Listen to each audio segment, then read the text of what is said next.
Mesdames et messieurs, bonsoir. Bienvenue à votre émission Sur la Brèche. Sur la Brèche ce soir, le docteur Aristide Ouedraogo, pharmacien et président du FPR, le Fonds patriotique pour le renouveau. Bonsoir, M. Ouedraogo. Bonsoir, M. Jean-Emmanuel. Et merci pour votre disponibilité. Je vous en prie, c'est moi qui vous remercie. Alors, vous êtes titulaire d'un doctorat d'État en sciences pharmaceutiques appliquées et biologiques, d'un DEA en biochimie, d'une licence en global management, d'une licence en sciences juridiques politiques et de l'administration option droit privé. Alors, Monsieur Ouedraogo, pour commencer, on va revenir sur votre profil principal. Je l'ai dit, vous êtes donc pharmacien. Pourquoi, après le bac, vous choisissez donc de faire pharmacie? Alors, je peux dire que ce choix, en fait, ne s'est pas fait immédiatement, en fait, après le bac, parce que bien avant d'obtenir, en fait, le baccalauréat série scientifique, j'avais déjà une prédisposition pour le secteur privé. Donc, ce qui veut dire que je voulais essentiellement faire carrière en majorité, en tout cas pour le début, dans le secteur, en fait, privé, parce que je croyais fondamentalement, ou je crois fondamentalement à ce secteur. Donc, la première option, bien avant le bac, était, en fait, l'architecture. Mais pour un certain nombre de raisons, je n'ai pas pu effectivement embrasser effectivement cette formation en fait en architecture et j'avais commencé également après le baccalauréat dans le domaine de la pharmacie avec du succès et j'ai préféré effectivement continuer dans la mesure où ça correspondait en tout cas à la deuxième option et me voici aujourd'hui à la fin de cette formation et exerçant voilà donc au bénéfice de cette profession. Et pourquoi ce rêve du secteur privé? Peut-être que M. Aristide Ouedraogo aurait fait un bon commis de l'État. Oui, c'est possible et ce n'est toujours pas naturellement exclu. Mais pour ce petit pays, le Burkina Faso, et aux ressources en fait limitées, moi je crois essentiellement au secteur privé comme moteur de développement de notre pays. Je pense que ça et là, je fais partie de ceux en tout cas qui peuvent en fait donner l'exemple et inciter également en fait la jeunesse burkinabé à s'auto-employer, à pouvoir aller en fait dans l'élan, mais en ne comptant pas simplement sur l'État providentiel qui doit être à mesure de venir en fait tout offrir. Alors, vous êtes donc dans un domaine assez particulier, la pharmacie, mais au moment où vous étiez sur les bancs à l'université, quel était votre rêve? Est-ce que c'était juste avoir une pharmacie qui marche bien, ou est-ce qu'il y avait beaucoup plus des ambitions en termes de recherche, parce qu'on est là également dans un domaine de recherche? Je peux dire que sur ce plan, moi, j'avais beaucoup plus pratiquement une mentalité, je peux dire à peu près en fait à l'américaine, assez pratique en me disant, une personne peut bien faire une formation en fait dans un domaine, mais il n'est pas naturellement en fait dit et fermé à 100% que cette personne doit exercer et terminer en fait sa vie dans ce domaine en fait précis. Donc c'est à partir en fait de là, moi j'ai estimé qu'il fallait que je touche également en fait à un certain nombre en fait de domaines pour mieux comprendre surtout le fonctionnement de l'État et le fonctionnement de la société dans laquelle en fait je vis. Parce que lorsque vous êtes enfermé dans un domaine en fait précis, c'est vrai que vous arrivez à avoir une grande compréhension de ce domaine. Mais si vous ne faites pas également attention, vous perdez le fil de la compréhension et une vue d'ensemble également des autres domaines. Donc, ce qui vous empêche de manière en fait globaliste d'être pointu en fait au niveau de l'analyse et également au niveau de votre culture générale. Alors donc, vous êtes donc dans le domaine de la pharmacie et d'une manière générale, ce que les gens voient, c'est juste les officines. Voilà. Est-ce que vous pouvez nous dire, au-delà donc voilà, de cet aspect visible un peu de la pharmacie, voilà ce qu'il y a derrière? Parce que le pharmacien, ce n'est pas qu'un vendeur de médicaments. Bien entendu, mais dans pratiquement tous les domaines, vous avez en fait, bon, les spécialistes en fait du domaine, vous avez la compréhension en fait générale. On ne peut pas non plus en fait empêcher en fait les citoyens parce que ils sont le plus souvent en contact avec la fraction la plus visible en fait de ce domaine. Mais il s'agit en fait pour moi, en tant que spécialiste de ce domaine, de restituer en fait les choses et de dire que la pharmacie en fait tient compte de 4 spécialités ou 4 disciplines fondamentales, dont notamment la première est la discipline en fait généraliste que le commun des mortels, ou en tout cas la majorité des citoyens connaissent, dont l'officine en fait pharmaceutique. Mais au-delà de l'officine pharmaceutique, vous avez l'industrie pharmaceutique qui, tous les médicaments dont nous bénéficions aujourd'hui et que nous utilisons, ce sont également des pharmaciens en amont qui sont en charge de la production en fait, de ces médicaments, qui dont à l'intérieur de l'industrie pharmaceutique, je peux encore citer une micro-discipline en fait, qui est par exemple en fait la galénique, qui est naturellement rattachée en fait à la pharmacie. En dehors de l'industrie pharmaceutique, vous avez la recherche qui est je peux dire pratiquement en fait lié à l'enseignement, en tout cas pour ce qui concerne notre pays et pas mal aussi en fait d'autres pays. En dehors de la recherche, vous avez en fait la biologie. À l'intérieur de la biologie, vous avez également des sous-disciplines dont la biochimie, vous avez l'hématologie, la parasitologie, la bactériologie, les ainsi de laboratoires. suite. Voilà, donc de manière globaliste, c'est ce qu'on parle en fait, ou on appelle globalement, bon, les spécialités en rapport avec l'exercice en fait des laboratoires d'analyse. En tout cas, au Voilà. Burkina, ici, quand vous êtes pharmacien, en tout cas, vous êtes incité comme exemple, parce que d'une manière générale, c'est riche, un pharmacien. Est-ce que M. Aristide Ouédraogo est riche? Oui, je peux estimer aujourd'hui que je suis riche, mais riche en fait sur le plan naturellement de ce que ce pays en fait a pu m'offrir en termes de jeunes qui sont autour également en fait de moi, riche également de la culture que j'ai pu en fait recevoir, de l'éducation et également des richesses en fait familiales que j'ai pu en fait obtenir, et riche également de l'opportunité que m'offre en fait ce pays de pouvoir compétir au niveau national et également international. Maintenant, s'il s'agit en fait de richesses matérielles en fait et financières, à ce niveau, non, je peux estimer que je ne suis pas un citoyen en fait riche, mais au niveau en fait des valeurs, oui, je peux estimer que je suis un citoyen riche. Alors, c'est un domaine également qui se distingue quand même, parce qu'on est là dans le secteur privé, qui se distingue par une forme d'organisation. On a ces pharmacies de garde qui font donc qu'il y a une rotation, un système qui fait qu'il y a une rotation des pharmacies en fonction des jours et des heures. Certains estiment que ce n'est pas un système juste, parce que nous sommes dans un domaine d'entrepreneuriat également. Chacun devrait être libre d'ouvrir et de fermer, quand bon lui semble, ou bien M. Aristide Ouédraogo. Oui, mais il faut dire que la pharmacie, je pense qu'il s'agit bien de l'officine pharmaceutique, sans pour autant appeler cela en fait pharmacie de manière générale, relève quand même d'un secteur qui est intimement lié en fait au volet social. Et à partir de cela, dans la mesure où il est intimement lié au volet social, il doit être assez réglementé, comme l'exercice en fait d'un certain nombre en fait de professions. Vous n'êtes pas aussi en fait, naturellement, nous ne sommes pas sans ignorer que ceux qui nous dirigent aujourd'hui, leur idéologie en fait relève de la social-démocratie. Donc il y a un certain nombre de secteurs sociaux de base sur lesquels l'État ne devrait pas être en fait démissionnaire. C'est ce qui justifie en fait en amont la mise en applicabilité ou en tout cas la réglementation d'un certain nombre de secteurs, même si cela relève prioritairement en fait du privé. Mais quand cela ne tienne, je voudrais préciser que cette organisation et cette réglementation part à partir naturellement de l'ordre national en fait des pharmaciens qui fonctionne sous la tutelle du ministère en fait de la Santé. Donc, mais ici, le problème qui se pose, c'est que je suis un citoyen, je suis dans le besoin de médicaments, je suis dans un quartier donné, il y a des pharmacies dans mon quartier, je sors, je trouve que ces pharmacies sont de garde, je suis obligé de faire de longues distances pour rattraper la première pharmacie de garde. Il y a quand même un problème à ce niveau. Oui, ce sentiment et ce vécu est tout à fait en fait juste, et c'est ce que je suis en train de vouloir en fait signifier.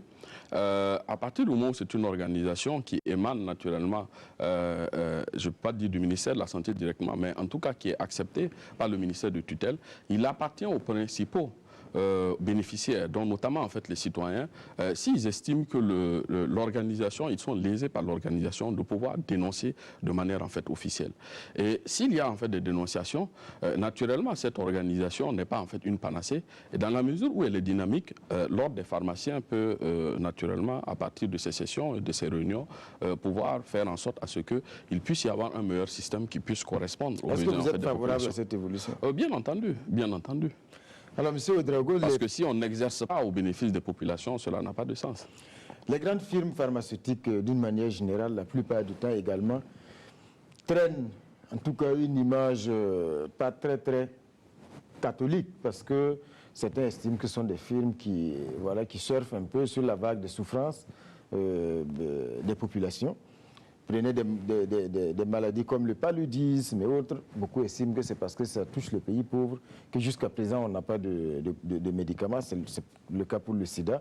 Est-ce que ça, ce n'est pas quelque chose aujourd'hui également qui écorne un peu l'image du pharmacien et des grandes pharmacies de façon générale? Non, je ne dirais pas l'image du pharmacien de manière générale, parce que le pharmacien, le technicien qui existe, mais autour, dans tout domaine, il y a un certain nombre de politiques et de mises en application qui ne relèvent pas directement et strictement du technicien.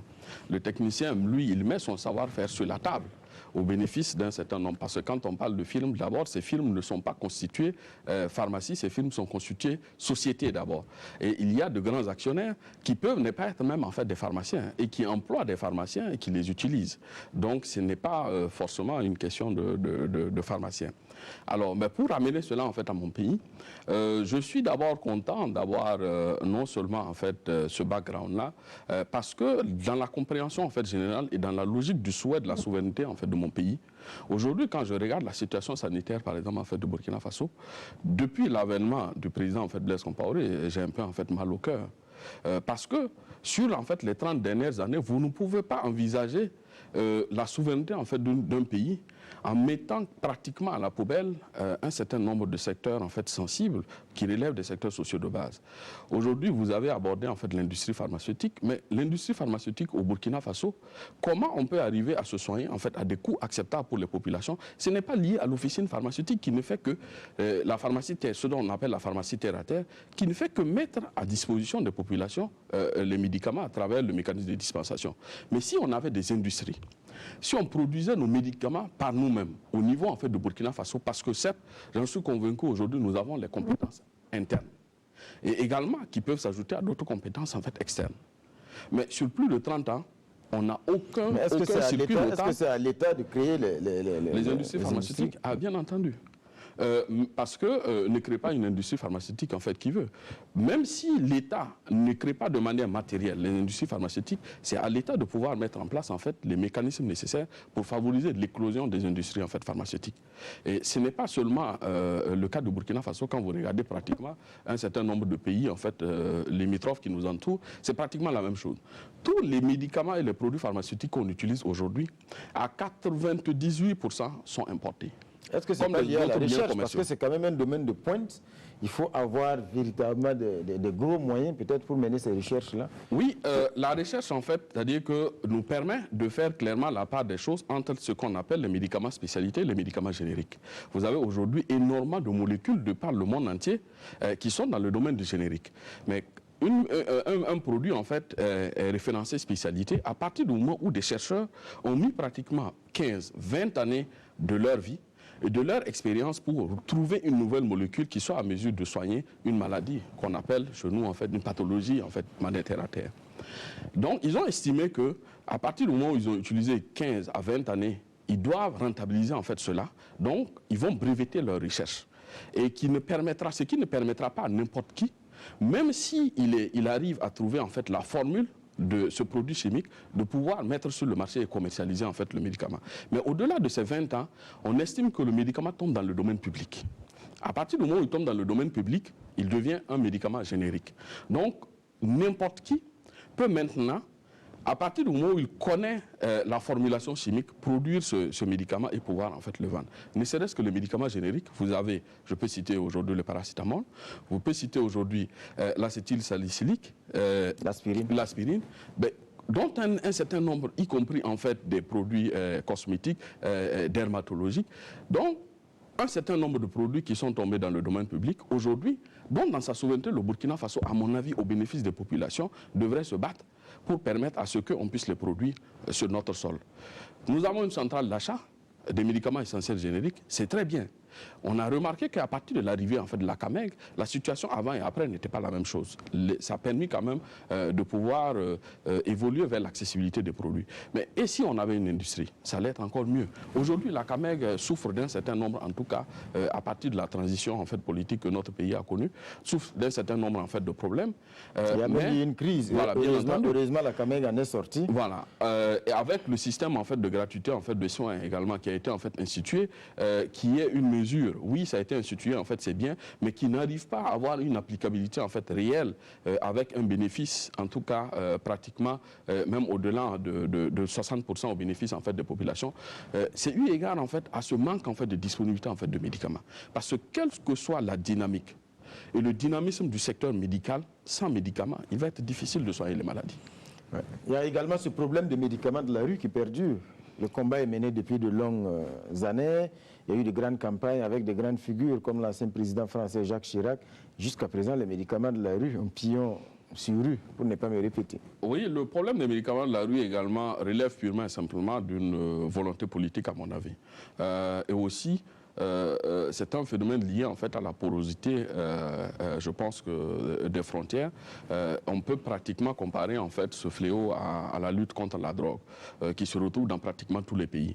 Mais si on avait des dispositions réglementaires et législatives quand même qui étaient mises en fait sur la table, de manière à faire face efficacement à ce problème, je pense qu'on devrait être en mesure d'atteindre un taux extrêmement acceptable de lutte contre les médicaments de la rue. Parce que derrière les médicaments de la rue, il y a le volet économique en fait, certes, mais malheureusement, ce qui est dommageable et regrettable, c'est la santé toujours en fait des populations.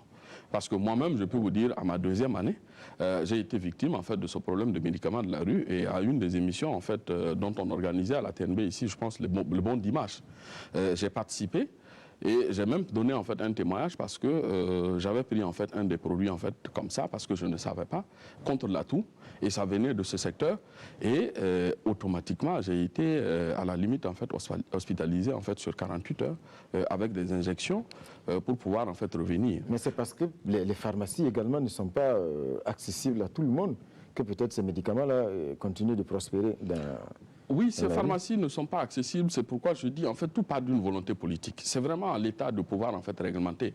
Parce que quand vous prenez une pharmacie, je suis peut-être naturellement pas au regret, mais en tout cas je vous annonce assez clairement qu'aucune pharmacie, les systèmes qu'on a connus immédiatement après nos indépendances en fait sont dépassés, ne sont plus en fait sur la table aujourd'hui. Aucune pharmacie n'importe directement en fait ces médicaments de l'Occident ou d'autres en fait pays. Même s'il en existe, il faut des autorisations véritablement en fait spéciales. Mais quand cela ne tienne, la majorité des produits, ou presque tous les produits qu'on utilise dans notre pays, sont importés. Quand vous dites une importation, vous avez naturellement le prix d'achat en fait de produits. Entre le prix d'achat de produits et son prix de revient, il y a un gap. Il y a les frais de transport. Au-delà des frais de transport, vous avez les frais de douane.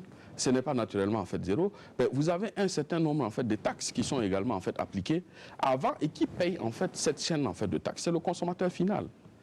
Avant que naturellement, lorsque ça arrive en fait à l'officine, et je vous dis assez clairement que sur la base naturellement d'une loi émanant naturellement de l'Assemblée en fait nationale, la marge bénéficiaire de pharmacien en fait à l'officine tourne autour de 30-32%. Le pharmacien d'officine n'a pas le droit de dépasser de manière générale en fait cette marge bénéficiaire. Mais avant qu'il applique en fait cette marge bénéficiaire, il y a toute une cascade de taxes. Mais au finish en fait c'est le consommateur final, y compris le pharmacien lui-même parce qu'il achète aussi les médicaments. Et ça fait le jeu également de ceux qui vendent dans la rue parce qu'ils sont beaucoup moins chers. Alors Monsieur Ouedraogo, on ne va pas trop s'attarder sur votre profil personnel. Vous êtes également particulièrement actif sur le plan politique, mais également sur le plan au niveau de la société civile. Vous étiez autrefois président de l'association Je m'engage pour ma patrie. Et donc, on vous a vu également en première ligne pendant l'insurrection d'octobre 2014. Comment vous avez vécu cet épisode politique du Burkina, cette insurrection? Mais je l'ai vécu pratiquement, je ne vais pas dire comme les Burkinabés, mais la majorité des jeunes en fait, de Burkina, avec, je dirais, un sentiment d'espoir. Parce que pour nous, cette insurrection devait en tout cas sonner le gland d'un nouveau départ, d'un décollement, effectivement, en fait, d'un décollage plutôt de notre pays vers d'autres horizons nouvelles pour cette génération qui on devait, à la limite, après l'insurrection populaire, voir en tout cas la mise en place d'une politique qui doit être aux antipodes de celle en fait passée. c'est l'espoir qui nous a animés et qui nous a amenés à être en fait dans la rue et à pouvoir naturellement brandir notre petite poitrine pour demander à ce que naturellement le président Blaise Compaoré puisse quitter le pouvoir après 27 ans en fait, d'exercice. Voilà le sentiment qui nous animait, en tout cas aux premières heures de l'insurrection populaire et également pendant la période de la transition. Mais pour beaucoup, quand on relit, on a l'impression que l'insurrection a été un peu une surprise pour tout le monde parce que on a même vu au moment de l'insurrection, on était dans le doute, le pouvoir était pendant un bon moment dans la rue. On a l'impression que finalement, on luttait sans véritablement savoir vers où on partait. Oui, ce que vous dites est assez juste, parce que dans la vie, à partir du moment où vous affrontez, que vous arrivez à des situations inédites, parce que ce que nous avons vécu, en fait, est une situation inédite. Personne n'avait ou ne s'était préparé comme à l'annonce d'un match de football, dans l'entraînement, à exercer en fait une insurrection populaire avant la mise en pratique réelle. Donc nous sommes tous tombés effectivement devant le fait accompli. Le peuple en lui-même ne s'attendait pas à un dénouement en fait pareil. Donc, il est tout à fait en fait normal de pouvoir se retrouver confronté à cet élan en fait de surprise. Ce qui est assez juste. En tout cas, je vous reconnais en fait cela. C'est juste. Nous avons pratiquement tous été surpris de l'évolution de la situation et de la manière dont ça s'est déroulé. En tout cas, toujours est-il que voilà, la transition s'est mise en place avec donc le CNT. Vous étiez donc rapporteur du Comité national de désignation des 25 membres de la société civile donc, qui devaient siéger au niveau donc, de ce Conseil national de la transition. Une insurrection jusqu'à aujourd'hui donc, dont le passif n'a pas été soldé. Une justice qui tarde à se faire plus de 4 ans après. De quoi nourrir des inquiétudes? Est-ce que vous partagez les inquiétudes, ces inquiétudes-là aujourd'hui? Parce que nous sommes en 2019, on va commémorer peut-être les 5 ans. Jusqu'à présent, sur le plan donc, de la justice, il n'y a pratiquement rien eu. Je dirais que ce qui s'est passé après, en tout cas, un peu pendant la période de la transition, mais beaucoup après les élections, nous avons vraiment nourri en fait l'ambition et l'espoir de voir ce pays se développer et s'asseoir, s'enraciner autrement. Mais aujourd'hui, nous avons très rapidement en fait déchanté, et aujourd'hui c'est vraiment à notre corps défendant et au regret de constater que le Burkina Faso rame dans la logique d'une tortue, qui n'arrive pas à retrouver en fait ses marques avec tout ce que nous vivons aujourd'hui. Même ne serait-ce qu'au niveau institutionnel. Ce dont nous avons facilement la possibilité de le faire, nous ne le faisons pas. Je parle notamment des réformes politiques en fait et institutionnelles qui continuent également en fait de ramer. Dans quel sens, nous ne le savons pas. Quelle réforme politique? Il y a le référendum qui est annoncé pour passer à la 5e République. Il y a quand même un certain nombre d'éléments qui ont été faits depuis l'insurrection jusqu'à maintenant. Oui, mais vous voyez, si notre pays se trouve toujours en fait dans cette logique, on estime que c'est pratiquement une continuité de l'ancien système, parce qu'on ne voit pas en fait la différence. Parce que pour pouvoir arriver à la différence, il faut engager le levier en fait des réformes, mais des réformes fondamentales et institutionnelles en fait et politiques. Mais si on ne voit pas en fait de différence, c'est qu'on rame au niveau en fait de ces réformes. Là, par exemple, je parle de la justice, oui. 5 ans après pratiquement, qui tarde à se faire sur cette question. C'est cela. Mais là, quand même, il y a l'indépendance de la justice, il y a un certain nombre de choses quand même qui sont là. C'est vrai que la Haute Cour a connu quand même un certain nombre de problèmes, mais le dossier a été transmis parce que les textes auparavant ne prévoyaient pas un second degré concernant donc cette cour-là, ce qui a entraîné un blocage à un certain moment. Mais aujourd'hui, tout ça c'est en route, n'est-ce pas? Non, pour nous, le système judiciaire que nous avons aujourd'hui ne peut pas permettre, en tout cas pour nous, réunis au sein du FR avec plusieurs analyses, le système judiciaire dans lequel nous vivons, il faut un minimum en fait de courage, mais corroborer également à la volonté des acteurs, des experts de ce domaine, pouvoir réformer sérieusement ce domaine au bénéfice des populations. La justice aujourd'hui, elle est suffisamment ésotérique. Les populations ne la comprennent pas. Elle est très complexe, elle est assez lourde et coûteuse pour un pays qui veut se développer comme le Burkina Faso. Donc si on ne la réforme pas fondamentalement, ça va être assez difficile. Mais on ne peut pas faire une justice expéditive non plus. Non, pas expéditive, mais même dans l'applicabilité, vous voyez qu'il y a difficilement, en tout cas, on ne peut pas dire qu'il n'y a pas de sincérité, mais on arrive à comprendre cela difficilement, pour même dire qu'on ne comprend pas. Vous avez l'insurrection populaire, qui s'est en fait achevé avec un certain nombre également en fait de déboires et de sujets en fait qui ont été inscrits notamment dans la logique en fait de la justice. Ces pages n'ont jamais été officiellement en fait ouvertes, Ces procès ne ont pas été en fait engagés. Le coup d'État est venu bien après. Et on se retrouve dans le procès en fait de coup d'État après cela.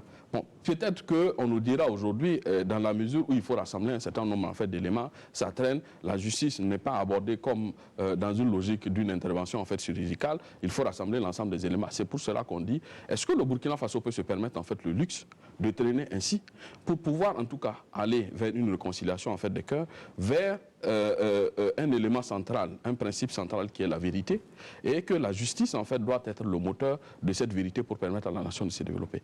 Car voyez-vous, M. Jean-Emmanuel, je vous dis sincèrement, l'élément fondamental qui permet à une nation de se développer n'est pas ce n'est pas lié aux questions matérielles que nous connaissons. L'élément prioritaire et central, c'est la justice sociale d'abord.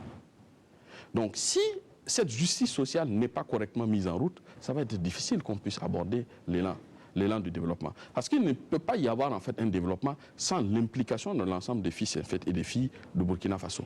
Mais pour cette implication en fait correcte, il faudrait que l'ensemble des Burkinabés ait confiance à cette justice, sentent une certaine impartialité. Donc vous estimez que peut-être notre justice n'est pas à la hauteur des défis actuels? Non. Concernant par exemple ce dossier de l'insurrection? Non, pas du tout. C'est mon sentiment assez tranché à ce niveau.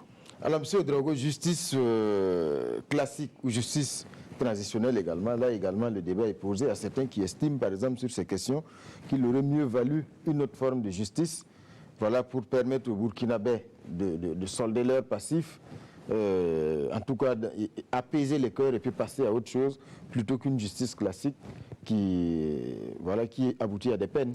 Oui, de par le monde entier, vous avez vu, lorsqu'on se retrouve en face des situations exceptionnelles, des situations en fait spéciales, on met en place naturellement, on a vu en fait un peu de par le monde entier, des cours spéciales en fait qui ont émergé pour pouvoir trancher et vider un certain nombre en fait de problèmes spéciaux qui se présentent en fait à la nation. Donc, à mon avis, au regard d'une situation assez spéciale, il aurait fallu en tout cas en tenir compte à travers un certain nombre en fait de mécanismes spéciaux, mais non pas en fait les mécanismes en fait classiques qui, on les connaît, en fait traînent et ne sont pas en mesure de vider et permettre naturellement au peuple burkinabé de se réconcilier avec lui-même. Mais le risque ici, est-ce que ce n'est pas également finalement qu'il n'y ait pas justice, de sacrifier la justice sur l'autel de la réconciliation? Non, enfin, quand je demande des mécanismes en fait spéciaux, ce n'est pas de pouvoir arrondir les angles, de pouvoir permettre à ce qu'il n'y ait pas du tout en fait de justice. Parce que j'ai tantôt parlé de justice sociale, il faut de la vérité. Et la justice sociale, en fait, il faut réellement pouvoir non seulement trancher avec une certaine impartialité, mais aller aussi dans le mécanisme, dans la mise en œuvre avec une certaine sérénité. Quand vous traînez dans le temps, 5 ans en fait après, on ne sait pas exactement à quel moment il faut finir. La question, est-ce que des pays comme la France, les États-Unis, le Canada, peuvent se permettre encore des mécanismes, l'Allemagne, ainsi de suite. Mais un pays pauvre comme le Burkina Faso, il y a matière à se poser des questions fondamentales. Mais la justice a son temps. Oui, la justice a son temps. Mais je pense que c'est à nous, fondamentalement, de pouvoir, au regard de où nous voulons conduire notre pays, mettre en œuvre des mécanismes qui puissent corroborer avec les besoins futuristes de notre nation. Pas de copier simplement des systèmes en fait exportés ou des systèmes venant en fait d'autres contrées et allant simplement dans cette applicabilité assez lourde et complexe. Toujours est-il qu'aujourd'hui le procès du putsch, lui, il est engagé, un procès marathon. Aujourd'hui, nous sommes donc à l'étape, en tout cas des pièces à conviction, notamment les enregistrements téléphoniques. Est-ce que vous êtes satisfait un peu de la tournure des événements au niveau de ce procès, de la manière dont les choses sont conduites?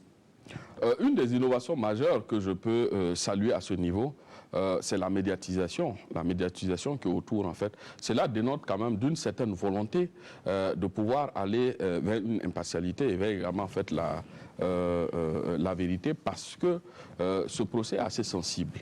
Je ne veux pas dire que c'est une première, mais ce procès également fait date parmi en fait, les procès que le Burkina Faso a connus.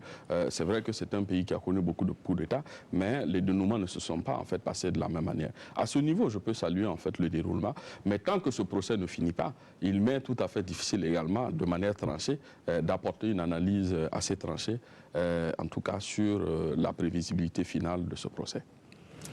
Alors revenons à votre engagement politique. Je l'ai dit, aujourd'hui vous êtes président national du FPR, le Fonds patriotique pour le renouveau, et cela donc après un bref passage au MPP. le mouvement du peuple pour le progrès. Alors pour commencer, dites-nous qu'est-ce qui n'a pas marché au MPP? Parce que vous avez effectué donc un passage éclair dans ce parti. Mais ce qui n'a pas marché au MPP, c'est d'abord parce que, ou peut-être il y a une certaine confusion, c'est que nous avons mené l'insurrection populaire où nous nous sommes engagés au regard de nos convictions, au regard de ce que nous avons espéré pour notre pays, pour le Burkina Faso de demain. Et nous avons pensé effectivement que ceux qui étaient, entre griffes, si je peux me l'appeler ainsi, des ténors au moment de l'insurrection en fait populaire, devraient, au regard de leur expérience, permettre à notre pays de décoller immédiatement et sérieusement dans une certaine différence fondamentale avec l'ancien régime. Parce que c'est quelque part hypothéqué et même narguer pratiquement le peuple insurrectionnel. Si on doit continuer dans la même logique, parce que le peuple s'est exprimé, il a dit qu'il ne voulait pas d'un système. Mais d'autres personnes, en fait, arrivent. Donc, dans notre naïveté, nous le reconnaissons, nous le disons assez clairement, nous avons espéré, nous avons cru qu'il devait y avoir un changement. Mais très rapidement, une année après avoir suivi l'évolution et en observant, nous nous sommes rendus compte qu'il n'y avait pas de changement. Les deux systèmes, sans même dire, le même système fusionné se retrouve sur la même trajectoire et conduit le Burkina Faso de la même manière. Et moi, je suis jeune aujourd'hui. J'estime que la jeunesse fait 70% de la population burkinabé. Si on parle de l'avenir de Burkina Faso demain, c'est cette jeunesse qui fait 70% de la population qui doit conduire le meilleur Burkina à l'avenir de Burkina Faso demain. Mais si on ne met pas un certain nombre de mécanismes en place permettant à cette jeunesse de pouvoir se retrouver, de pouvoir naturellement et fondamentalement retrouver ses marques pour pouvoir permettre au pays de se développer, ça va être difficile. Mais il y a des jeunes aujourd'hui, ce que je veux dire, est-ce que ce n'est pas plutôt à titre personnel des ambitions contrariées qui vous ont fait peut-être quitter, peut-être que vous aviez en tout cas des visées, peut-être qui n'ont pas abouti, c'est peut-être ça qui vous a fait quitter le parti. Non, sinon il y a des jeunes également. Oui, quand vous dites qu'il y a des jeunes, je vous donnerai en fait des exemples assez précis parce que moi j'aime bien parler avec des exemples. Non seulement à l'intérieur, au niveau en fait de ces partis, ce qui est assez frustrant, c'est que on ne permettait pas en fait à la jeunesse de pouvoir s'exprimer assez clairement. On vous relaie toujours en fait au second plan, en estimant que soit vous n'êtes pas encore arrivé, vous êtes encore des bébés, pendant qu'eux-mêmes ils oublient. Lorsqu'ils arrivaient en fait aux affaires, ils avaient pratiquement en fait quel âge? Peut-être même pas l'âge que nous avons aujourd'hui. Mais ils ont pu conduire le Burkina sur au moins plus de 10 ans. Alors, je reviens avec des exemples précis. Au moment juste avant d'aller à l'insurrection populaire, les trois ténors du MPP, en ce moment, vous avez son Excellence, qui est aujourd'hui le président du Faso, le président Kaboré, qui était le président du MPP. Vous avez le regretté président de l'Assemblée nationale, Salifou Diallo. Vous avez ensuite M. Simon Compaoré. Mais au niveau de ces tournées de ces trois personnes ont clairement dit à qui voulait l'entendre qu'eux, ils conduisaient en fait cette lutte. Ils se sont retrouvés dans l'opposition au bénéfice du peuple burkinabé et qu'ils avaient exercé déjà un certain nombre de fonctions honorables au niveau de l'État burkinabé et qu'ils n'étaient intéressés par rien du tout. Ils ne sont intéressés par rien du tout. Après l'insurrection populaire, qu'est-ce qui s'est passé? Ont-ils cédé la place ou n'ont-ils pas cédé la place? À qui? Si ce n'est pas une certaine pression qui les demande même en fait de faire marche arrière ou de céder la place, ils ne cèdent absolument pas. Mais ils ont été élus démocratiquement. Élus démocratiquement, je n'en disconviens pas. Ce n'est pas parce qu'on n'est pas élu. J'en vois un certain nombre de personnes également qui, même après avoir été au niveau de l'Assemblée, permettent naturellement à leurs suppléants en fait, de siéger. Mais au niveau des fonctions ministérielles, vous en voyez également, où il a fallu la pression de l'opposition politique pour que le camarade Simon Compaoré, qui s'est baladé pratiquement dans la ville avec des kalachnikovs, puisse faire marche arrière à un certain moment pour être bombardé encore ministre d'État auprès de la présidence avant encore de pouvoir faire marche arrière et d'être où il se trouve à l'heure actuelle. Est-ce qu'on aurait eu besoin pour cela pour des patriotes? Non, mais ce n'est pas une question de position. Il y a un régime qui est élu démocratiquement et qui conduit son programme avec des hommes qu'il choisit et qui rendra compte en 2020. Je vous donne également, s'il faut conduire la nation comme ça, justement, parce que c'est pourquoi nous estimons que le mécanisme démocratique dans lequel on s'est même embourbé ne permettra pas au Burkina Faso de se développer. Il faut revoir en fait tout cela, au bénéfice toujours de la nation, pas d'un clan.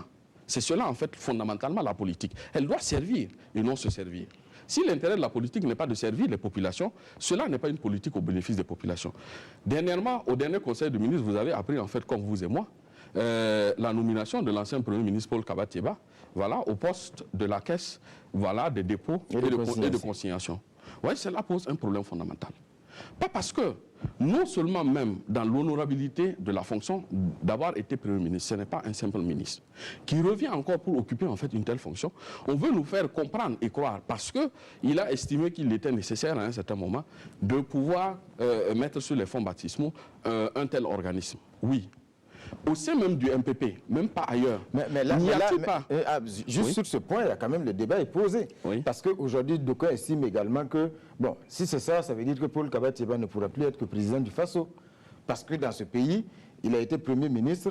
Bon, c'est difficile d'avoir une fonction au-dessus de ce poste. Bon, ce n'est pas si les fonctions doivent en fait se présenter comme un gâteau qu'on récompense, c'est cela que nous disons. Non, c'est le fait que vous dites qu'il était Premier ministre et que ce n'est plus... C'est parce que vous ne m'avez pas laissé terminer. Okay. J'étais en fait dans la logique d'analyse. Pour dire au niveau de l'honorabilité en fait de la fonction, déjà ça pose un problème. Secondo, au niveau en fait de la représentativité, même s'il fallait au niveau en fait du MPP, on veut nous faire croire que même à l'intérieur du parti présidentiel en fait et allié, il n'existe pas une nouvelle génération à mesure effectivement de conduire en fait ce nouveau poste de manière honorable pour le Burkina Faso de demain. Il faut revenir toujours dans la logique d'une oligarchie, dans le cercle qui dirige toujours en fait le pouvoir pour récompenser. C'est ce que l'ancien régime en fait faisait. Parce qu'on créait toujours des institutions dans le sens de caser. Mais pratiquement, ce que je sache n'est pas un cacique du MPP. Ah, bien entendu. Bien entendu, quand il était Premier ministre, il défendait la majorité présidentielle. Moi, j'ai fait partie de la délégation de l'opposition qu'il a rencontré quand il était Premier ministre. Nous avons eu une ambiance bon enfant, mais après, on était étonnés de voir que en interne, dans le MPP, il a réuni en fait la majorité présidentielle pour dire que l'opposition restera en fait 50 ans dans l'opposition. Donc, venu aujourd'hui qui n'était pas un cacique de la majorité, bon, je suis assez étonné. Alors, pour continuer en fait dans cette logique, je veux dire, cela pose un problème fondamental de l'utilisation des compétences dans ce pays. De ce qu'on appelle, de manière terre à terre, mettre les hommes qu'il faut à la place qu'il faut. Ce qui veut dire qu'aujourd'hui, les compétences sont tellement rares qu'on ne peut même pas trouver quelqu'un dans cet ensemble de techniciens et de jeunes intellectuels, brillants comme vous, comme d'autres personnes qui se retrouvent même dans la majorité présidentielle, à mesure d'occuper un certain nombre de fonctions de manière honorable pour notre pays. Quand bien même la caisse de dépôt et de consignation, elle-même dans l'applicabilité, reste en fait à discuter. Voici un élément, des éléments concrets sur la table. Alors on va évoluer. Toujours est-il que, comme je le disais, donc le 28 avril 2018, vous présentez votre parti, le Fonds patriotique pour le renouveau, il y a juste un an à peu près, rallongeant ainsi la liste déjà interminable des partis politiques au Burkina. Pourquoi créer un parti? Est-ce à dire qu'aucun des partis existants n'avait trouvé grâce à vos yeux? Oui, ayant fait en fait le point de l'ensemble des partis en fait qui existaient et étant militant en fait de base également d'un parti politique, nous avons estimé dans la vision que nous avons pour notre pays et également au-delà en fait de notre pays en fait pour en fait la nouvelle dynamique africaine tendance, il était important pour nous de nous constituer un parti politique à partir du moment où les dispositions naturellement législatives et réglementaires nous autorisaient. Donc c'est ce que nous avons fait. Et nous avons également constaté qu'après nous, bon, il y a également eu d'autres partis politiques qui ont été créés. Est-ce que ça, c'est pas un problème? Un problème à quel niveau? Qu'il y ait justement autant de partis politiques tous les jours pratiquement. Je suis entièrement d'accord. Est-ce que véritablement, M. Jean-Emmanuel, je suis d'accord avec vous. Ça pose un problème fondamental de la politique au service de la nation dans notre pays. Il y a un nombre extrêmement important de partis politiques dans notre pays. Mais la question à se poser, ce système, il profite à qui? Il profite à ceux qui nous gouvernent. C'est pour qu'on laisse produire en fait le système. Sinon, nous estimons que l'assainissement de ce milieu-là est assez simple. On n'a même pas besoin de prendre des mesures coercitives pour assainir en fait le milieu. Ça peut se faire, je ne dirais pas de manière automatique, mais en tout cas dans une logique assez réglementaire et législative. Ce qui n'est pas compliqué. Ça veut dire mais si on attend des élections, ceux qui ont zéro élu ou qui n'ont rien eu, on les met de côté. Oui, non, parce qu'il faut repartir en fait à l'historique de la création en fait de ces partis satellites, ainsi de suite. Ça a commencé avec ceux qui sont toujours au pouvoir, quand ils étaient aux côtés du président Blaise Compaoré, notamment dans le CDP. Alors, pour pouvoir casser l'opposition politique, qui était, avant l'avènement de la question du chef de file de l'opposition, on a vu en fait des questions autour, par exemple, en fait, de l'obus, ainsi de suite. Il aurait fallu trouver un ensemble de mécanismes. Et la méthode la plus simple était de créer tout un ensemble en fait, de partis politiques pour revenir dire que ces partis se créent non pas pour concourir à la recherche du pouvoir d'État, mais pour soutenir d'autres partis, notamment le parti présidentiel, dont la mouvance avec... Quand vous regardez la majorité des partis politiques, le nombre de partis qui se retrouvent au niveau de la mouvance présidentielle dépasse de loin en fait les autres partis. Donc cette situation, si elle n'est pas pour diviser en fait l'opposition, elle est de nature en fait à glaner des voix au profit de la majorité présidentielle. Cette situation profite à ceux qui nous gouvernent aujourd'hui. Elle est dommageable. C'est pourquoi on la laisse continuer. Aussi est émiettée. Vous avez créé le FPR au moment où il y avait l'UPC, il y avait d'autres partis dans l'opposition qui sont assez connus, mais vous avez créé quand même un parti pour les jeunes de l'opposition. Oui, mais naturellement, nous avons profité des failles du système. Mais est-ce que c'est parce que nous avons profité des failles du système qu'il faut reconnaître que le système n'est pas bon, qu'il ne faut pas reconnaître que le système n'est pas bon? C'est ce que nous disons. Nous reconnaissons clairement sur ce plateau aujourd'hui que le système il est médiocre. Et que vous en avez profité. Bien entendu. Oui. Parce que nous l'avons profité non seulement de manière légitime et légale, mais nous le disons assez clairement. Si nous sommes au pouvoir demain, nous allons travailler à assainir, et cela fait partie de notre programme de gouvernement. Au niveau de la section 3, de nos réformes politiques et institutionnelles, nous pensons qu'il faut assainir le milieu politique pour qu'il puisse naturellement servir aux intérêts du peuple burkinabé. Monsieur Ouédraogo, votre ambition n'est ni plus ni moins que d'impulser un changement radical. Ce sont donc vos termes lors de la présentation de votre parti. Qu'est-ce que vous entendez par changement radical? Est-ce que c'est une révolution ou de quoi s'agit-il exactement? Bon, déjà, dans la logique idéologique, vous avez le CDP, qui était un parti social-démocrate, qui était gouverné par ceux qui étaient là. Le peuple burkinabé a dit non, nous ne voulons plus ce système. Si on veut aller idéologie pour idéologie, parce qu'en estimant que les politiques doivent être sincères dans l'applicabilité de leur idéologie, les programmes doivent corroborer avec. Après l'insurrection populaire, le parti qui revient encore est de la social-démocratie. Donc c'est le même plat qu'on nous sert.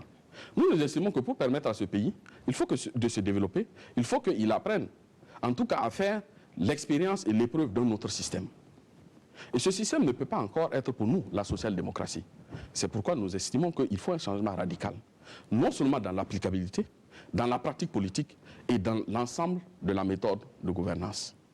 Oui, mais quand vous dites changement radical, parce que c'est quoi exactement? Est-ce que, par exemple, si aujourd'hui vous êtes aux affaires, quelle décision, par exemple, vous allez prendre qui va peut-être entraîner ce changement radical dont vous parlez? Parce que quand on dit changement radical, beaucoup entendent tout de suite révolution, parce que c'est la révolution qui est le symbole du changement radical. Non, nous ne parlons pas plutôt en fait de révolution, mais de reformation. Parce que les révolutions créent toujours un certain nombre en fait, de dégâts collatéraux. Nous estimons que ce n'est pas non plus la meilleure voie, peut-être certainement, pour en fait, notre pays. Car cela ne tienne, si on se retrouve demain face à une révolution, nous sommes obligés de faire avec. Mais j'avais parlé tantôt d'un certain nombre de réformes courageuses. Parce que ce pays ne peut pas avancer, aucun pays ne peut avancer sans réforme.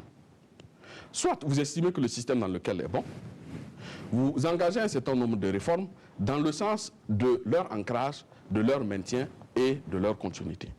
Soit vous estimez que ces systèmes ne permettent pas à votre nation de pouvoir se développer, vous entamez un certain nombre de réformes dans le sens du changement et du renouvellement en fait, des systèmes. Mais là également, vous manquez de lisibilité, parce que quand je lis un peu, quand je reviens sur vos propos lors de la présentation du parti, vous indiquez ne pas avoir d'idéologie, mais plutôt vous êtes dans le pragmatisme. Vous avez indiqué que vous êtes dans le pragmatisme. Le pragmatisme, ça ne correspond pas à grand-chose, monsieur Ouédraogo. Oui, monsieur Jean-Balène, c'est vous plutôt qui me faites en fait sourire. Cet entretien se veut vraiment très intéressant parce que nous avons clairement dit que notre idéologie, peut-être qu'on ne veut pas nous reconnaître cela en cela, je comprends également les hommes. Parce que les hommes, l'être humain, fonctionne en général sur la base de l'habitude, de ce qu'il connaît. Les uns et les autres sont habitués à avoir des idéologies traditionnelles. Des idéologies de gauche voilà, ou de droite, les libéraux. Nous venons avec ce qui est nouveau. Nous disons que notre idéologie relève du pragmatisme démocratique. Nous pouvons comprendre qu'il y a un certain nombre de personnes, parce qu'ils n'ont jamais entendu cela, ont des difficultés en fait à accepter cela, parce que nous l'avons vu pratiquement un peu partout. Voilà, mais d'autres personnes par contre en fait l'acceptent. Ce qui est la preuve, 2 semaines après notre sortie en fait médiatique, le responsable politique en fait de l'Union africaine a clairement dit aujourd'hui que l'Afrique n'avait plus besoin des idéologies traditionnelles, mais l'Afrique avait besoin de pragmatisme. Est-ce que c'est le FPR qui a contacté ce monsieur pour lui demander de parler sur les chaînes internationales? Non. Il ne fait qu'aller dans le sens en fait, du FPR. Mais ici, en fait, le problème, c'est que quand on dit le pragmatisme, ça peut signifier opportunisme, parce que le pragmatisme, ça signifie que on ne se donne pas de limite en réalité. Ça veut dire qu'on regarde la situation, on s'adapte, et puis c'est comme ça que je comprends le pragmatisme. Nous l'avons dit, c'est le pragmatisme démocratique. Avec, par exemple, fondamentalement pour principe électif, le principe connu en fait par tout le monde, un homme, une voix. Donc il y a bien entendu une limite qui est encadrée. Qui parle de démocratie également, intègre dans sa logique les questions en fait de liberté fondamentale. Donc flirte avec un certain nombre de questions fondamentales relevant en fait du libéralisme, sans pour autant rechercher à appliquer un libéralisme en fait sauvage. Aujourd'hui, nous estimons que le Burkina Faso ne peut pas se développer en passant le temps à copier les nations étrangères. Certes, il y a un certain nombre de camarades au cours de leurs études ont été en fait entretenus sur des questions en fait idéologiques qui sont venus en fait appliquer. C'est bien, mais nous estimons que ce temps est révolu. Il faut apporter de nouveau. Nous avons des valeurs intrinsèques fondamentales, des valeurs culturelles. Il faut naturellement tenir compte de ces idéologies traditionnelles, mais dans l'applicabilité, tenir compte naturellement de ce que les peuples africains veulent et de leurs aspirations futures. Sinon, on ne peut pas se développer. Voilà d'où est partie essentiellement la question de pragmatisme démocratique. Je vous ai tantôt parlé, en allant un peu en arrière, de la question en fait, de la santé au Burkina Faso, qui relève quand même des secteurs en fait, sociaux. Dans l'applicabilité également, vous ne pouvez pas être démissionnaire d'un certain nombre de secteurs, des secteurs sociaux de base, dont notamment l'éducation, dont on peut estimer que ceux qui se réclament même socialistes aujourd'hui sont démissionnaires des secteurs sociaux de base. Il y a un problème. Nous ne sommes pas en train de chercher à dire que nous sommes les meilleurs. Mais en tout cas, il est clair que les autres ont échoué. Nous demandons au peuple burkinabé. Ça, c'est votre point de vue. Non, les analyses sont assez claires. Oui. Quand on prend les secteurs sociaux, quand on revient par exemple dans le secteur éducatif, je peux vous donner en fait des exemples assez clairs. Si vous souhaitez, je vous les donne. Voilà. Maintenant, s'il n'y a pas un échec en fait quelque part, bon, c'est que peut-être il n'y a pas un certain réalisme. Parce que comment des gouvernants qui s'estiment en fait sociaux, démocrates aujourd'hui, bon, vous parlez peut-être en fait d'opportunisme, mais quand ces gouvernants naturellement flirtent avec par exemple en fait des partis communistes au vu aussi en fait de tout le monde au nom d'un certain nombre en fait de relations internationales, on a vu naturellement des Chinois en fait débarquer ici. Mais c'est le voilà. même c'est la même Oui. grande tendance de gauche. Oui, c'est la même grande tendance en fait de gauche, mais il y a une différence fondamentale entre le communisme et le socialisme. Il y a une grande différence fondamentale, même dans l'applicabilité, dans la pratique. Si cela ne relève pas de ce qu'on appelle à un certain moment, peut-être ça frise avec des alliances contre nature, ce qui n'est pas le cas du FPR. Mais le FPR est avec l'UPC. On vous a vu récemment donc avec le président Zéphirin. Cette semaine, vous n'excluez pas une alliance avec un libéral, M. Zéphirin Diabré. D'ailleurs, là, la question, est-ce que c'est juste voilà, un effet d'annonce ou est-ce que véritablement vous pensez à une alliance pour 2020 ? Non, pour 2020, nous estimons que, d'abord, je pense que le mécanisme, il est dynamique. Donc, il évolue progressivement en intensité et en grade. Mais dans la mesure où nous sommes tous réunis dans l'opposition politique, et aussi au niveau en fait, du CFOP, nous avons estimé que ces partis-là reflètent quand même un certain nombre de valeurs et d'acquis qui méritent que ces partis puissent en fait s'approcher. Je vous ai dit tantôt que j'ai participé à l'insurrection populaire, je me retrouve être le président du FPR. Le camarade président Zéphirin Diabré était président de l'UPC, il était le chef de file de l'opposition au moment de l'insurrection populaire. Alors, il est vrai qu'immédiatement après, c'est moi qui ai estimé qu'il était peut-être de bon ton de pouvoir se tenir un certain nombre de partis.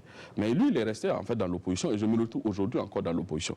Donc, dans la facilité de cette communication, il est tout à fait naturel qu'on puisse voir comment se soutenir en tant que parti politique pour devenir plus fort.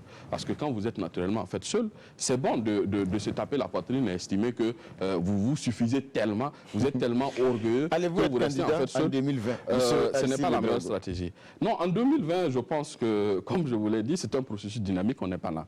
Si le FPR estime que je suis au sein du parti, en tout cas le meilleur étalon en mesure de défendre les couleurs en fait, du parti, oui, je serai candidat en 2020. Et naturellement, au sein du parti, je vais déposer en fait ma candidature pour tenter d'être candidat en 2020. Mais il appartient au parti de pouvoir en fait décider s'il va m'investir ou pas. Est-ce que vous ne craignez pas que le parti joue plutôt la carte Tahirou Barry? La carte Tahirou Barry, c'est-à-dire? Eh bien, que Tahirou Barry soit le candidat pour 2020. De quel parti? Du FPR. Bon, pour ceux qui le pensent, je les laisse en fait la logique de penser en fait à cela. Mais pour moi, cette question est suffisamment claire parce qu'il y a quand même en fait le nouveau parti, le MCR, qui est venu après le FPR, qui a officiellement appelé Tahirou Barry à devenir son candidat, le candidat du parti. Ce n'est pas le FPR qui a fait cet appel. Donc, à mon sens, pour moi, je pense qu'il sera hors de question, en tout cas, que le FPR soutienne la candidature de M. Tahirou Barry. Ok, cette semaine, comme je le disais, donc, vous étiez aux côtés du président Zéphirin Diabré, le président donc, de l'UPC. Ce qu'on a vu également cette semaine, c'est la sortie médiatique de l'ancien président Yacouba Isaac Zida, qui pense également, comme vous, à 2020, en se rasant. Comment vous avez apprécié cette sortie médiatique de Yacouba Isaac Zida? Non, d'abord, ce qu'il faut dire, c'est que Yacouba Isaac Zida, l'ancien Premier ministre de Burkina Faso, jusqu'à preuve du contraire, jouit en tout cas de ses droits civiques en fait, et politiques. Et il est également citoyen burkinabé. À partir de là, que ce soit exactement cette personnalité ou toute autre personne, nous estimons que, après analyse, après avoir mené un certain nombre d'analyses, si la personne estime qu'elle peut se prononcer ou se porter candidate pour les élections présidentielles à venir, bon, c'est une analyse personnelle. Nous n'avons pas vraiment de commentaires à faire à ce niveau. Nous ne faisons que constater. Parlons à présent du passage à la Ve République. Certainement une question également qui vous intéresse au plus haut point. Alors, référendum ou pas référendum, vous êtes de quel camp? Parce que beaucoup estiment aujourd'hui, même si le président de la Commission constitutionnelle, à l'issue d'une audience avec le président, a dit que la voie référendaire restait donc la voie primordiale. Certains estiment que le débat mérite d'être posé. C'est vrai, le débat mérite d'être posé. Et ce qui nous intéresse, nous, prioritairement, c'est l'opportunité de ce passage en ce moment précis de la situation politique de notre pays, et avec ses défis en fait énormes sur le plan sécuritaire. Alors, dans la mesure où je suis, cette question est également en discussion et nous n'avons pas encore tranché au niveau en fait du CEFOP. Je suis également membre, donc il est assez difficile en fait pour moi d'évoluer en fait, voilà, donc en singleton et de pouvoir donner ma lecture en fait unilatérale de cette question. Mais je pense qu'une fois qu'on finira de pouvoir en fait analyser en temps opportun, de manière officielle. Vous pensez que le débat c'est même l'opportunité? Bien entendu. Parce que face aux questions impérieuses de la nation, il faut qu'on puisse en fait échanger, discuter et voir naturellement quelle est en fait la position la mieux adaptée qui puisse pouvoir bénéficier naturellement aux populations. Donc en temps opportun, nous préciserons. Parlons à présent de la lutte contre l'insécurité. Une insécurité avec donc des enlèvements qui se multiplient ces derniers temps, notamment donc dans le Sahel. Comment déjà vous appréciez? Quelle analyse vous faites de cette évolution? L'analyse que nous faisons en fait de cette évolution, déjà c'est l'opportunité pour moi, si vous me permettez, de m'incliner en tout cas sur la mémoire des 4 soldats au cours de la semaine qui ont été sauvagement et maladroitement voilà, assassinés en fait à Barani. Ainsi que j'ai une pensée particulière pour leur mémoire ainsi que les membres de leur famille. Alors, pour revenir à la situation sécuritaire fondamentalement, cette question nous touche particulièrement. Elle nous touche véritablement parce que d'entrée de jeu, très rapidement, nous avons tiré sur la sonnette d'alarme. L'opposition politique a joué véritablement en fait son rôle. Et nous avons, à un certain moment, nourri en fait l'espoir en pensant qu'il y avait une accalmie. Voilà, donc, mais malheureusement, il y a un regain quand même, je ne peux pas dire en fait de tension. C'est surtout la forme qui a évolué. Voilà, parce donc actuellement, ces dernières semaines, ce qu'on voit surtout, c'est devenu plus des enlèvements.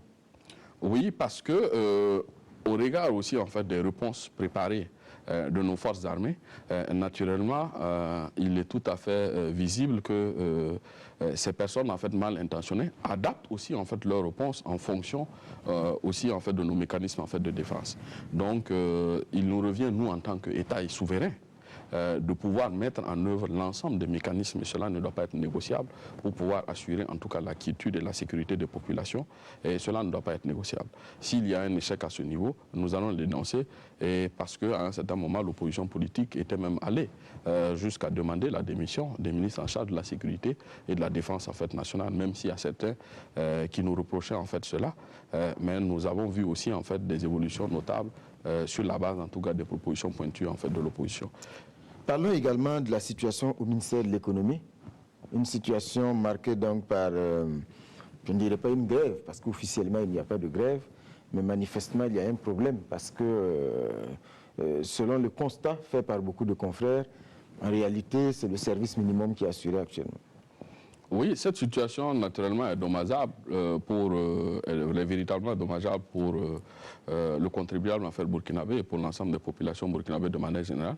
Parce que sans le dire, on évolue vers un goulot d'étranglement qui, à un certain moment, naturellement, en tout cas si ce n'est pas le serpent qui se mord la queue, on évolue vers un blocage. Cette situation nous amène clairement à pointer du doigt, en tout cas ceux qui nous gouvernent aujourd'hui, parce que nous estimons que c'est au regard des mécanismes en fait, de gouvernance, de l'absence de sincérité avec les acteurs sociaux, dont notamment en fait, les syndicats, ce qui nous a conduit en fait, à cette situation. Parce que tantôt, très récemment, le Premier ministre Dabiré n'a pas encore une année, mais bien avant lui, il y avait en fait naturellement le Premier ministre Paul Kabatieba, dont nous avons dénoncé en fait les faits, en tout cas de management, des questions en fait sociales. Est-ce qu'il ne fallait pas toucher le fonds commun? Pas dire qu'il ne fallait pas en fait toucher en fait le fonds commun, mais c'est la manière. Parce que nous sommes unanimes aujourd'hui qu'il ne fallait pas naturellement en fait budgétiser en fait ce fonds. À partir du moment où il a été budgétisé et dans la sincérité également en fait du dialogue, je pense que tous en tant que Burkinabés, les travailleurs sont aussi en fait des Burkinabés, ils ne sont pas contre l'État ou la nation burkinabé. Mais il faut une sincérité en fait dans le dialogue. Parce que voyez-vous, le problème vient toujours à partir du moment où vous et moi, M. Jean-Emmanuel, nous sommes assis, nous avons 2 bouteilles d'eau. Mais si vous avez en fait une bouteille, ou moi j'avais une bouteille de champagne, et je vous demande de vous faire des efforts, vous, pendant que vous n'avez même pas une bouteille en fait d'eau, ça pose un certain nombre de problèmes. C'est de là en fait que naissent. Voilà, donc comme on le dit terre à terre, les uns mangent, les autres regardent, c'est de là que naissent les révolutions. On souhaite que ce ne soit pas ainsi, mais tout le fond du problème se retrouve ici. Alors, actualité internationale pour finir avec l'Algérie.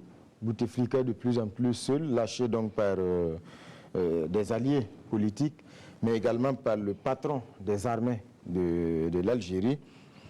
Aujourd'hui, certains estiment que la messe est dite pour ce président. Je suis entièrement d'avis, je pense aussi que la messe en fait est dite. Et il appartient simplement en fait aux gouvernants de pouvoir non seulement être sincères envers eux-mêmes, être sincères envers la nation et permettre effectivement à l'Algérie de ne pas sombrer dans le chaos. Parce qu'à force de rester trop longtemps en fait dans la rue, ce sont des foules immenses qui sont en fait dans la rue. Et l'irréparable peut arriver. On peut arriver à des situations où on ne maîtrise plus. Et à partir du moment où on arrive à des situations où on ne maîtrise plus, le reste, ce sont des positions de radicalisation, ce qui n'est pas intéressant. Mais quand on regarde un peu, la revendication a évolué. Au départ, c'était pas de 5e mandat pour le président Bouteflika. Ça, c'est un acquis aujourd'hui. Mais aujourd'hui, c'est tout le système que la rue veut balayer. Mais à ce niveau, en tout cas, c'est clair qu'au niveau du FPR, et là je parle véritablement en tant que président du FPR, je ne veux pas dire que je suis satisfait de cette revendication. C'est cette même revendication que nous avons posée d'entrée de jeu au niveau en fait, de Burkina Faso. Parce que les peuples à un certain moment souffrent. Parce que quand on voit un certain nombre en fait, de personnes qui sont au niveau en fait, de la gouvernance et qui décident en fait, pour d'autres, par des mécanismes en fait, contournés, d'utilisation toujours en fait, de la démocratie, qui usent toujours en fait, les failles du système pour se maintenir et s'éterniser en fait, au pouvoir, au bénéfice de leur clan, ça pose un certain nombre de frustrations. Parce qu'après 20, 30 ans, les populations sont en droit de demander à ce que, naturellement, on puisse aller vers un changement en fait, de système. Parce que les populations sont fatiguées, on estime que ces clans ne sont pas là au bénéfice des populations. Aujourd'hui, la question fondamentale en Algérie, bon, quand on regarde l'état de santé du président Bouteflika, on est amené à croire fondamentalement que c'est d'autres personnes qui se retrouvent derrière lui, dont notamment un clan qui prend même des décisions en fait à sa place.